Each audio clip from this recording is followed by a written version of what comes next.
ওই দুই মেয়ের মধ্যে একজন হেঁটে হেঁটে চলে আসে। এবার এই মেয়ের হাঁটা সম্পর্কেও কোরআন কথা বলেছে, সুবহানাল্লাহ। এই মেয়ে কিভাবে হেঁটে এসেছে এই হাঁটার বর্ণনাও কোরআন দিয়েছে। কোরআন বলেছে এই মেয়ে হেঁটে আসছে লাজুক পায়ে। এখন আপনি এই পুরো ওয়ার্ল্ডের মেয়েদের হাঁটা দেখেন, লজ্জা আছে? তাহলে মেয়েদের সাথে লজ্জা একটা গভীর সম্পর্ক আছে। এই মেয়ের প্রশংসা আল্লাহ পাক কোরআনে করলেন, লাজুক পায়ে লাজুক ভঙ্গিতে অবনত নয়নে সে হেঁটে আসলো। এখন আপনি কেলে যান, গো টু খেল, আপনাদের টুইন টাওয়ারে যান, দেখেন সবার হাঁটার চলা দেখেন। হায়া লজ্জার কোনো বালাই আছে এখানে?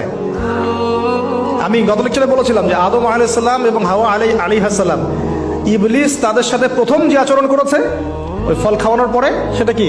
তাদের গা থেকে পোশাক খুলে পড়ে গেছে, মানে নগ্ন করে দিয়েছে আমাদের পিতামাতাকে। মহাবিশ্ব নগ্ন করে দিয়েছে কে? ইবলিস। তো এখন এই পৃথিবীতে আমরা যারা নগ্নতার চর্চা করছি তাদের কার এজেন্ট আমরা বুঝতে বাকি আছে? আমার কথা কি বুঝতে